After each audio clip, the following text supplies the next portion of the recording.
Hello everyone, welcome back on my YouTube channel AJ Physics.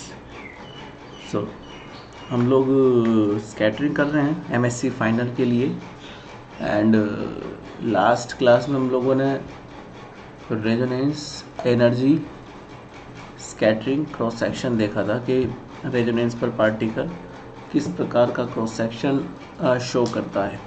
ठीक है, bright पिग्नर जो formula आज हम पढ़ने वाले हैं जो आपके लिए इम्पोर्टेंट होगा वो ब्राइट पिग्नर फॉर्मूला रेजोनेंस स्कैटरिंग के ऊपर ही बेस्ड होता है।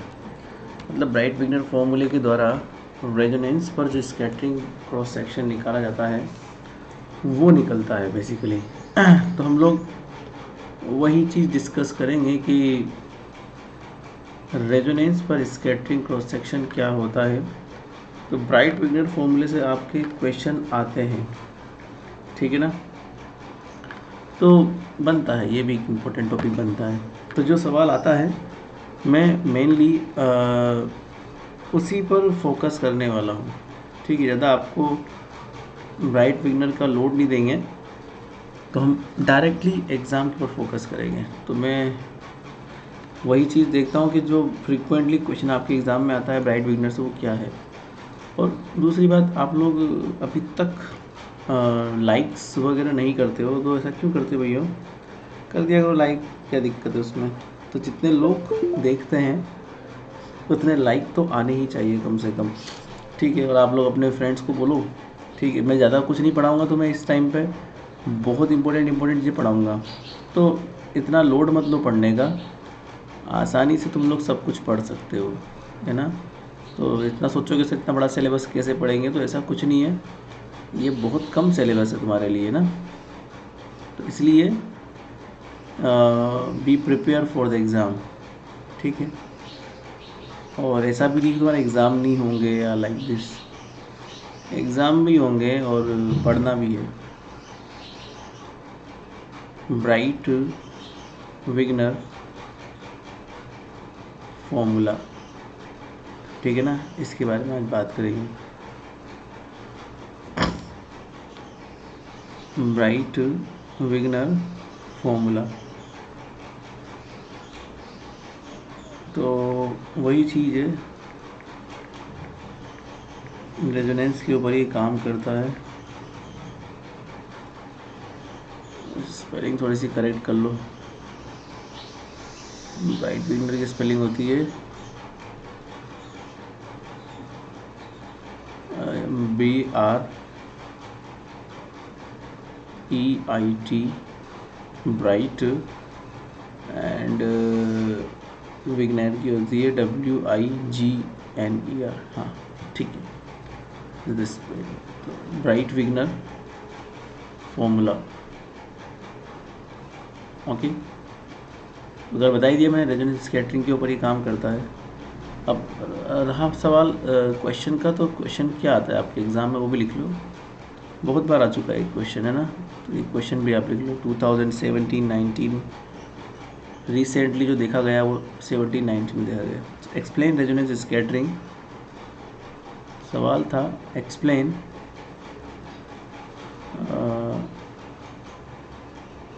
Resonance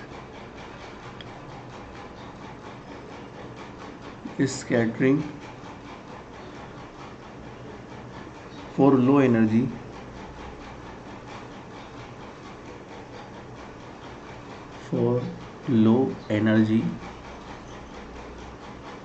from an attractive square well potential, from an attractive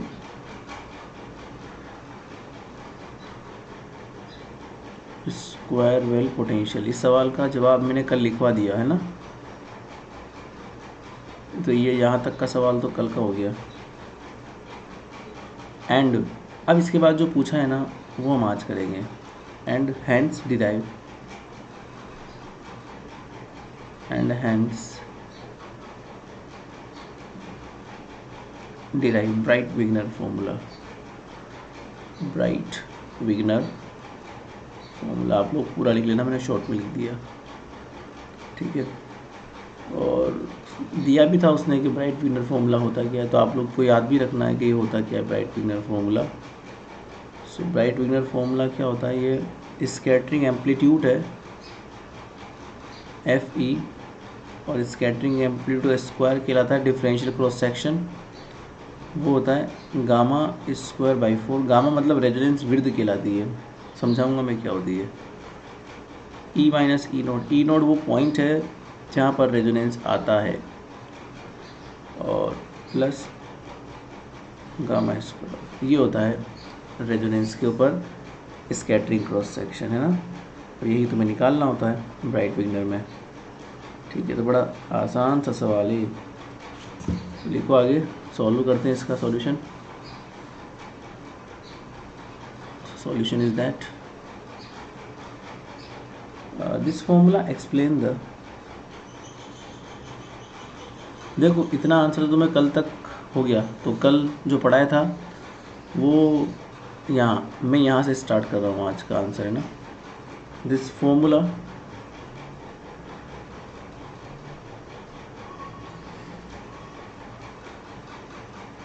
explain the resonance phenomenon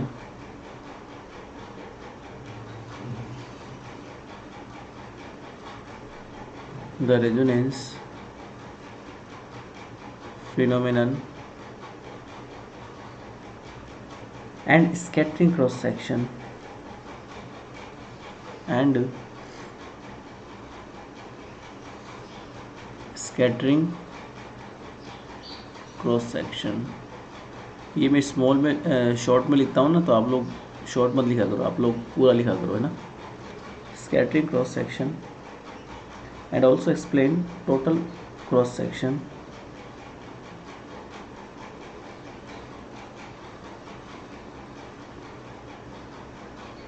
and also explain total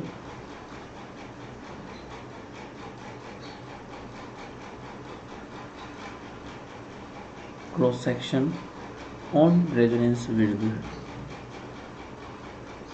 on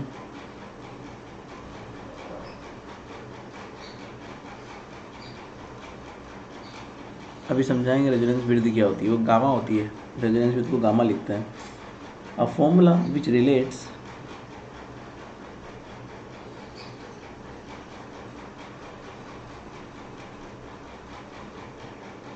a formula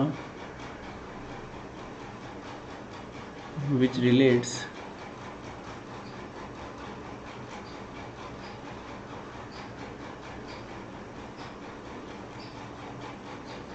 with the cross section at particular with the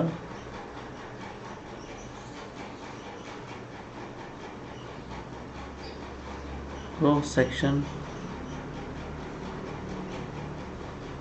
at particular nuclear reaction with the energy of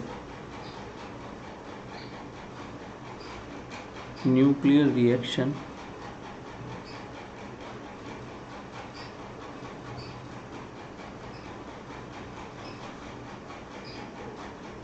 with the energy of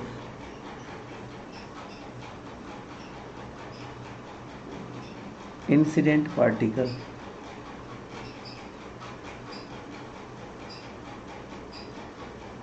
incident particle, ठीक है। that is the Bright-Wigner formula, that is the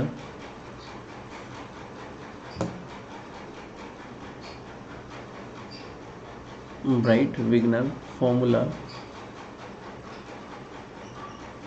क्या ऊपर line क्या लिखी मैंने, एक ऐसा formula जो क्रॉस सेक्शन को एनर्जी से रिलेट करता है, किसकी एनर्जी, इंसिडेंट पार्टिकल की energy, that is the Bright-Wigner formula. Examine the behaviour of the cross section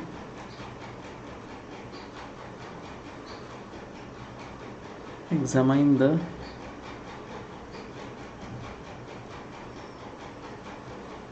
behavior of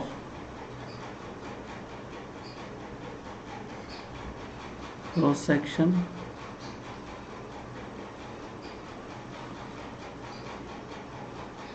examine the behavior of cross section near a resonance simple सी बात है, ये हर बार यही बात बोल रहा है, रेजोनेंस के आसपास का क्रॉस सेक्शन ये निकालता है। सो लेट, अब इसको हम निकालते हैं, स्टार्ट करते हैं निकालना, है ना। So let a phase shift of ith particle, let a phase shift of ith particle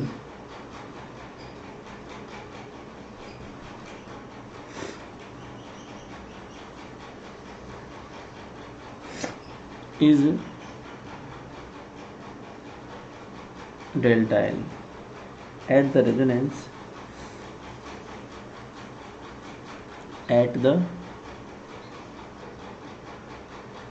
resonance पर क्या होता है, अभी कल ही आपको समझाया था मैंने, देखना रेजोनेंस पर मैंने आपको कल समझाया था ना कि डेल्टा एल का वैल्यू क्या होता है, ऊपर देखना, ये कल वाला है ना, ये देखो,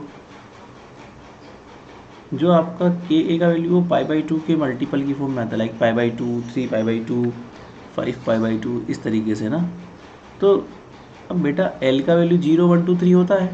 देखो अगर आप इस वाले फॉर्मूले में अगर आप एल बराबर 0 पुट कर दोगे, मतलब एस वेव स्कैटरिंग, तो एस वेव में इसका मिनिमम वैल्यू कितना आ जाएगा, π/2, मतलब पहला रेजोनेंस कहाँ आता है, π/2 पे आता है।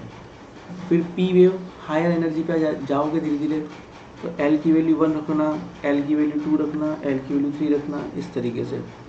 और P wave, S, D wave, आगे की वेव आती जाएगी, तो वहाँ पर आगे ऑर्डर बढ़ता जाएगा। तो पहला रेजोनेंस कहाँ मिलेगा, π/2 पे, दूसरा 3π/2 पे, तीसरा 5π/2 पे, इस प्रकार से आपको मिलता रहेगा।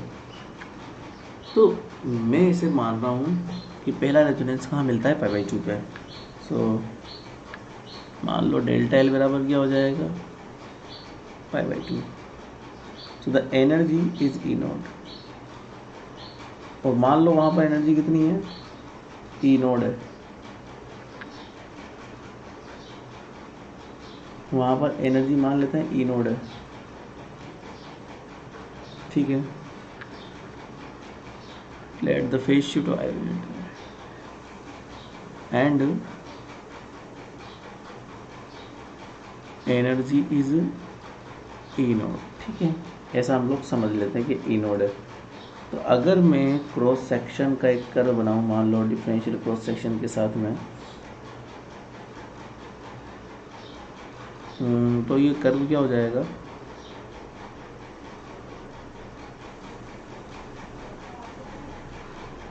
सिंपली लाइक दिस, ठीक है। ये स्कैटरिंग हुई, यहाँ मैक्सिमम हुआ आपका क्रॉस सेक्शन, है ना, फिर दूसरा रेजोनेंस आया, फिर तीसरा रेजोनेंस आया, लाइक दिस, ऐसे आते गए। सपोज ये है तुम्हारा फेज शिफ्ट, ये है तुम्हारा क्रॉस सेक्शन, मतलब एम्पलीट्यूड का स्क्वायर होता है ना क्रॉस सेक्शन। तो ये मैक्सिमम आया यहाँ पे, तो ये नहीं, सॉरी, ये एनर्जी मानते हैं हम लोग, है ना, यहाँ पर एनर्जी है, तो ये मैक्सिमम एनर्जी मान लो ई नोड आ गई। ये π/2 है पहला रेजोनेंस डेल्टा एल बराबर पर, दूसरा कहाँ मिला आपको रेजोनेंस, 3π/2 पर और 5π/2 पर, ठीक है। तो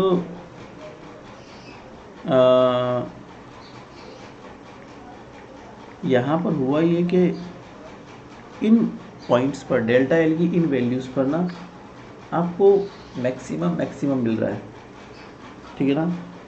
ये जो मैक्सिमम आपको मिल रहा है इसे रेजोनेंस कहते हैं। और रेजोनेंस पूरा नहीं होता है, इसकी एक विड्थ होती है बेसिकली। जैसे मान लो ये विड्थ हो गई, इस विड्थ तक जो ऊपर का एरिया है वो रेजोनेंस कहलाता है, और इस विड्थ को रेजोनेंस विड्थ कहते हैं। मतलब ये रेजोनेंस का एरिया है, अधिकतम एरिया। जैसे पहाड़ की चोटी होती है ना, तो पहाड़ की चोटी पे तुम लोग कहाँ तक जा सकते हो, तो ये वो एरिया है। तो इस चोटी की जो विड्थ है वो रेजोनेंस विड्थ कहलाती है। That's called the resonance width. Like इस तरीके से हम इसको बोलते हैं रेजोनेंस ऑफ द पार्टिकल। ठीक है, चलिए अब इसके आगे चलते हैं थोड़ा सा, है ना। तो यहाँ पर हमारे पास मान लीजिए हम ये बात जानते हैं कि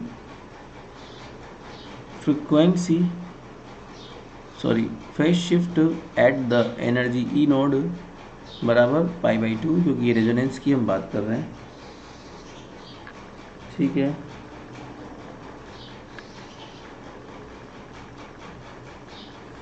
एंड अगर मैं इस स्थिति की बात करता हूँ तो simply sine delta L at E node, sine π/2 का वैल्यू कितना होता है, 1 होता है,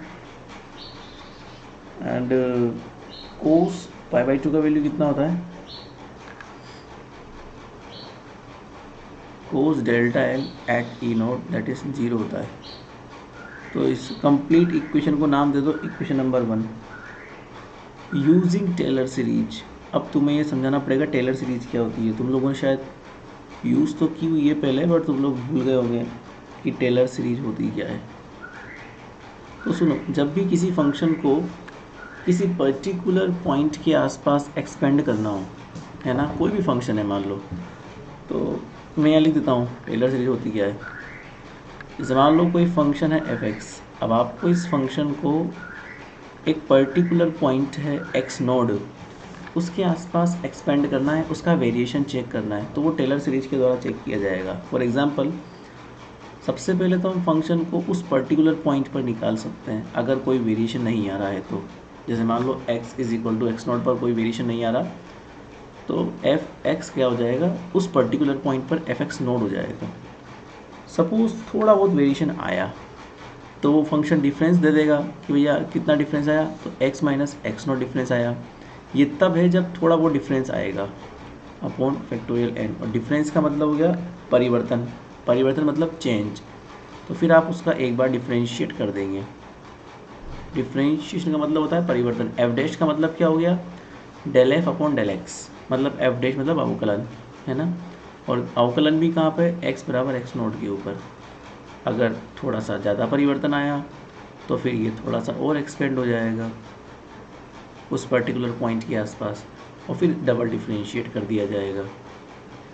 इस प्रकार से ये चलती रहती है अगर जितना परिवर्तन, पर हाँ ये किसी पर्टिकुलर पॉइंट के आसपास ये परिवर्तन देखती है। अब मैं यही कह रहा हूँ, इस रेजोनेंस पर ये पर्टिकुलर पॉइंट है जहाँ पर एनर्जी ई नोड है, आपको इसके आसपास इस का वेरिएशन चेक करना है। तो मैं वही टेलर सीरीज साइन पर अप्लाई कर दूँ, तो साइन एक फंक्शन है, तो अगर मैं साइन पर अप्लाई करता हूँ टेलर सीरीज, तो उस पर्टिकुलर पॉइंट पर साइन का वैल्यू, कौन सा पर्टिकुलर पॉइंट, जहाँ रेजोनेंस है, जहाँ पर एनर्जी ई नोड है, फिर थोड़ा सा उसका अंदर वेरिएशन एनर्जी का, उस रेजोनेंस एनर्जी के करस्पॉन्डिंग वेरिएशन, और फिर उसका एक बार डिफरेंशिएशन। तो ये साइन का क्या होता है, कोस होता है ना, और किसका, उस पर्टिकुलर पॉइंट पर, मतलब ई नोड पर। फिर उसका एक बार आपने देखो एनर्जी के रेस्पेक्ट में किया है, और यहाँ पर जो फंक्शन है वो डेल्टा एल का फंक्शन है। This is the cos in the form of delta L, but you are differentiating with respect to energy because your variable is energy. So आपको यहाँ पर लिखना पड़ेगा delta L upon delta E, क्योंकि function delta L का है, आपने अवकलन ई के रेस्पेक्ट में किया है, इसलिए आपको लिखना पड़ेगा। एड हायर टर्म्स नेगलेटिंग, इन सबको ऊपर नेगलेक्ट मान लेंगे ना, तो इक्वेशन नंबर 2। अगली स्टेप में आप इक्वेशन नंबर 2 दे देना। मैं यहाँ पे डायरेक्टली इक्वेशन नंबर 2 दे रहा हूँ, यहाँ पे लिख दूंगा नीचे कि मैं हायर टर्म नेगलेक्ट इसलिए मान रहा हूँ क्योंकि रेजोनेंस है बेटा, रेजोनेंस इतना बड़ा नहीं होता है, एक बहुत स्मॉल होता है एरिया। एक बहुत स्मॉल सी जो है विड्थ को वो लेता है। हायर टर्म्स तब आती है जब हम लोग कुछ ज़्यादा वेरिएशन चेक करते हैं, पर आप तो उस पर्टिकुलर पॉइंट पर ही तो चेक कर रहे हो, और ये बहुत स्मॉल है, तो ये पर्टिकुलर पॉइंट के आसपास ही, इसलिए मैं हायर टर्म को नेगलेक्ट मान रहा हूँ। So neglect higher order terms for low energy. Neglect higher order terms for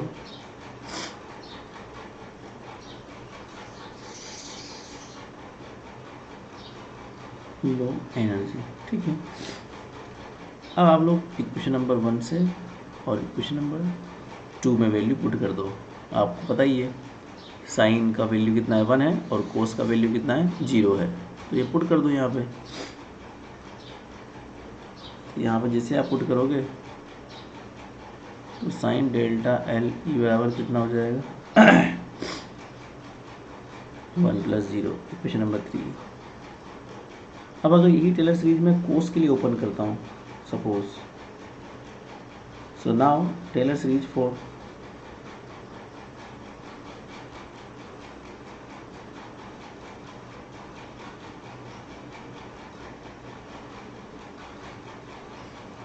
cos delta l E, तो वही अगर फंक्शन है तुम्हारा इसमें ई के रेस्पेक्ट में वेरिएशन है, तो ये कितना हो जाएगा उस पर्टिकुलर पॉइंट पर ई, एंड अब कोस को आपको डिफ्रेंशिएट करना पड़ेगा ना, तो माइनस साइन आएगा तो माइनस करना पड़ेगा, और ये तो कोई दिक्कत वाली बात नहीं, तो वही का वही है, तो माइनस साइन आएगा तो माइनस साइन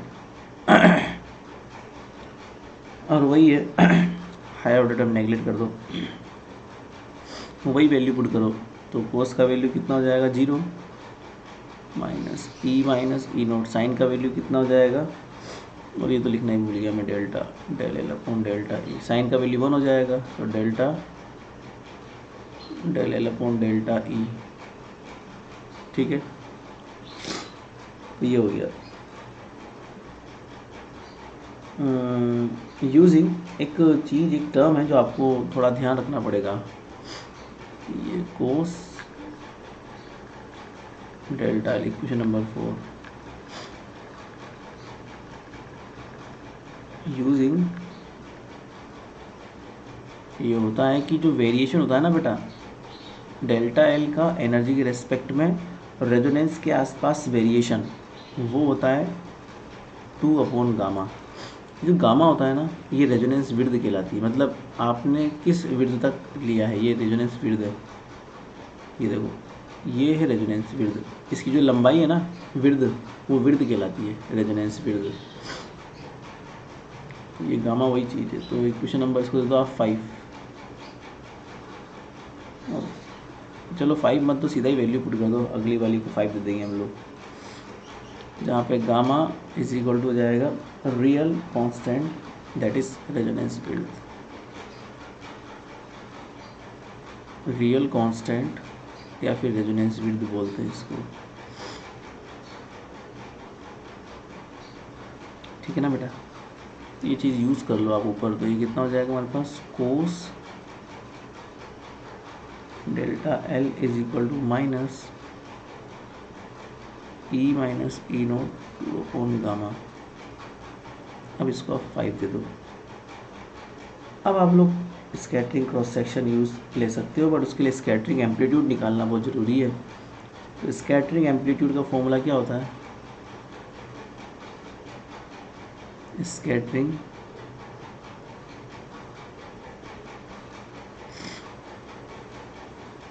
एम्पलीट्यूड, मैंने आपसे कहा था याद करना इस फॉर्मूले को, f theta is equal to होता है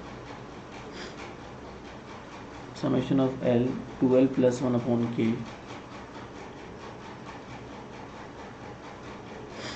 2l + 1/k exponential iota delta l and sine delta l P l cos theta, है ना, होता है यही for low energy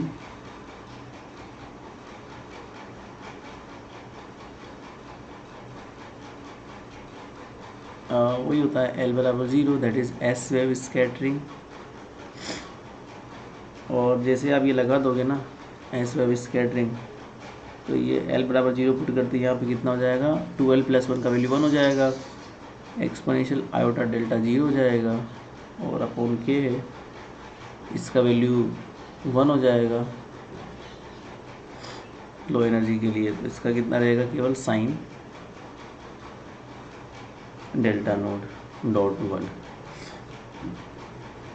so apart from 1/k इसमें क्या करते हैं कि ना लो एनर्जी के लिए थोड़ा सा 1/k फैक्टर हटा देते हैं ताकि डायमेंशन मैच करे। So apart from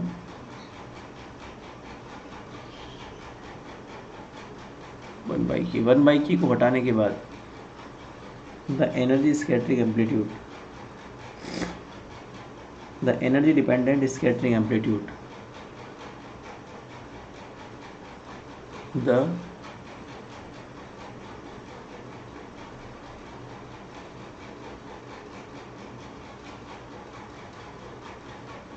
energy dependent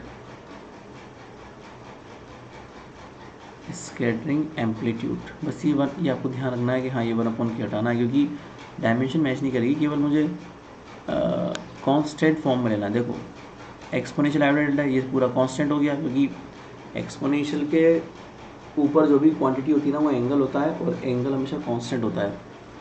ये भी कांस्टेंट है क्योंकि ये भी साइन की फॉर्म में एंगल ही है, तो डायमेंशन की वजह से मुझे उसको हटाना पड़ेगा। और इसको थोड़ा सोल्व करो तो sign delta node upon exponential minus iota, नीचे ले आएंगे तो माइनस में हो जाएगा ना, ये जाएगा sine delta node upon exponential iota theta बराबर cos theta minus iota sine theta. ठीक है, या फिर साइन का वैल्यू क्या होता है, 1 होता है, हमने पहले ही देख लिया था। कोस का वैल्यू भी हम लोगों ने चेक कर ही लिया, ये होता है 2/डेल्टा माइनस इसका वैल्यू भी 1 होता है, तो ये आयोटा। ये हो गया एफ थीटा। अब मुझे निकालना है डिफरेंशियल क्रॉस सेक्शन। तो डिफरेंशियल क्रॉस सेक्शन एफ का स्क्वायर होता है, मतलब कि एफ स्टार एफ, है ना। ये करेंगे सोल्व हम लोग, तो कितना हो जाएगा, स्टार लोगे तो आयोटा को माइनस आयोटा में कन्वर्ट करना पड़ जाएगा। इसको और आगे लिख लो, एलसीएम ले लो इसका ना, तो गामा अपॉन 2 का मल्टीप्लाई कर दो, तो गामा अपॉन 2 का मल्टीप्लाई कर दिया, यहाँ गामा अपॉन 2 आ जाएगा, यहाँ पर इतना बचेगा, और यहाँ पर आयोटा गामा अपॉन 2। अब ये लोगे तो gamma upon 2 minus E note, यहाँ आयोटा को माइनस आयोटा में कन्वर्ट करना पड़ेगा ना स्टार वक्त, और सिंपल भी लिखोगे तो फिर कितना आ जाएगा, gamma upon 2 minus exponential something, ये सिंपल लिखो। अब ऊपर तो गामा अपॉन 2 है, तो हो जाएगा गामा अपॉन 2 का होल स्क्वायर, मतलब ये, और ये a माइनस बी और a प्लस बी क्या होता है, a square plus b square होता है। सो a माइनस बी और a plus b a square plus b square, तो ये a square plus b square, ये डिफरेंशियल क्रॉस सेक्शन निकल गया, और यही तुम्हारा ब्राइट-विंगर फॉर्मूला होता है, डिफरेंशियल क्रॉस सेक्शन निकालना एट द रेजोनेंस, जहाँ पर गामा कहलाती है resonance width. This is simply called differential cross section, ठीक है ना, दैट्स इट। तो इसी को बोलते हैं ब्राइट-विंगर फॉर्मूला, और यही तुम्हारे एग्ज़ाम में फ्रिक्वेंटली पूछा जाता है, तो इसको तुम ध्यान रखना है ना। तो मेन चीज़ है ब्राइट-विंगर फॉर्मूला, उसको सोल्व करने के लिए रेजोनेंस स्कैटरिंग वाला सवाल भी कभी कभी आ जाता है, इसलिए मैंने आपको ऊपर समझा दिया कि क्या बोलते हैं कल वाली क्लास में कि एनर्जी डिपेंडेंस क्या होता है रेजोनेंस पर। फिर हम ब्राइट-विंगर पर आ गए, अब ये टॉपिक ख़त्म। इसके बाद जो अगला टॉपिक है वो है बोर्न अप्रोक्सीमेशन, जो लास्ट पार्ट है इस यूनिट का। उसको पढ़ने से पहले आपको लिपमान स्विंजर पढ़ना पड़ेगा। तो लिपमान स्विंजर मैं आपको कल पढ़ाऊँगा, ठीक है। और उसके बाद लिपमान स्विंजर पढ़ने के बाद फिर आप लोग पढ़ोगे बोर्न अप्रोक्सीमेशन, जो one of the most important topic है, ठीक है ना। बस वो टॉपिक पढ़ लिया आप लोगों ने, उसके बाद जो है ये यूनिट ख़त्म। और वहाँ से तो 100% क्वेश्चन आता ही आता है बोर्न अप्रोक्सीमेशन से।